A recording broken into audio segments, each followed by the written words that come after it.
Rebuilding any battery pack is a piece of cake. Now, I'm holding a Milwaukee, so don't let me mislead you. I have never had to rebuild a Milwaukee pack yet, but I'm fairly new, 2 years, 3 years into the Milwaukee lineup, switching from the DeWalt. Now, if any Milwaukee manufacturers are listening in here, your tools are far superior with the exception of one thing. Your triggers suck in comparison to the DeWalt. Other than that, everything else about your tool is better than the DeWalt, hands down. Pulling these things apart is pretty straightforward.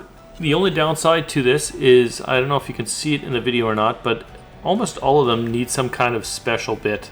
You can pick these things up on Amazon, or just about any kind of tool store now carries these special bits, and pull the battery apart. Any battery I've ever rebuilt, and I've rebuilt a whole ton of yellow batteries. Oh yeah, we're speaking to somebody here. I've rebuilt a whole ton of them. They've always just been the cells. I've never had anything other than the cells be the problem. So rebuilding that isn't that big deal. You just disassemble the battery, find out which cell is the bad cell, and once you've got that cell narrowed down to what is the terrible cell, you just simply pop it out, replace it, and resolder, or if you have a spot welder, spot weld a new one in place. Today, this is a battery pack out of a Dyson V10. I think that's the one.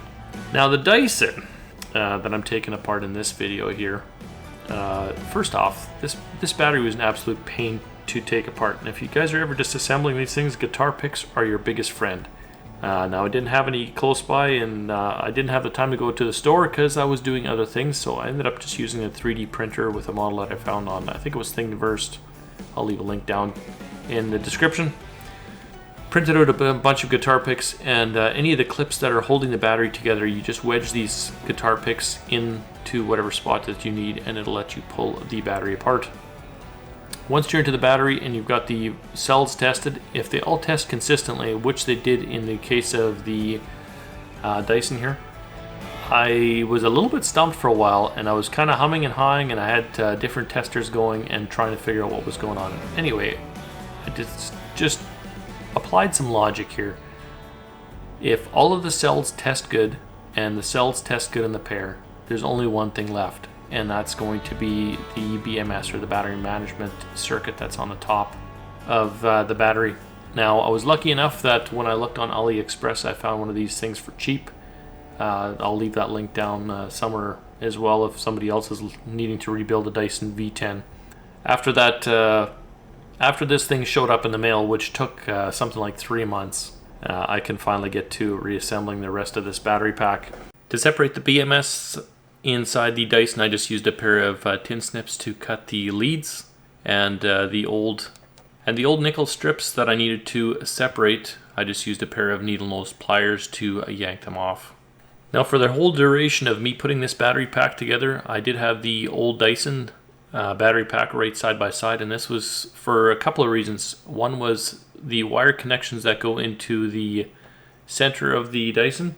I wanted to make sure I had these wire connections hooked up correctly, and also wanted to make sure that the batteries were in the right spot and I wasn't messing with polarity on anything as far as putting them together. These batteries do have a lot of juice in them, so if you're going to tackle this project for yourself, kind of tackle one piece at a time to make sure that all your connections are good. Referencing the Dyson board, this is how I got these connectors hooked up. There's a charging port in the back, and then the multi-connection in the front, and that's also what controls the power to your Dyson. With all the batteries in the plastic mount, I took the nickel strips and I soldered them up to the BMS so that they're ready for me to spot weld. Spot welding these things is a piece of cake, and I just used my K-Weld. If you want to learn more about that, I'll leave a link up top here. Now, these are thicker nickel strips that came than I typically use. Normally I use 30 joules for just your standard nickel strips, but because these felt a little thicker, I went up to 40 joules, and after the first weld it was apparent that was a good setting. So that's what I used for the remainder of this. Now, a little shout out to whoever made the K-Weld device. This thing is awesome for welding.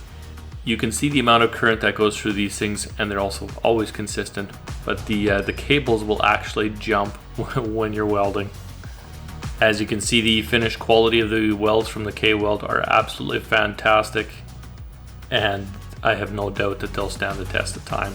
Alright, with all the connectors connected up and the battery together, you can try the little lever switch. This is actually the trigger switch that controls your Dyson vacuum, and you can see here this one works. And just a quick note to save somebody else some trouble, I ended up putting the wrong one inside first, and it was sticking for a little bit and I couldn't figure it out for a while. So I had the wrong spring and the wrong little plastic lever that moves.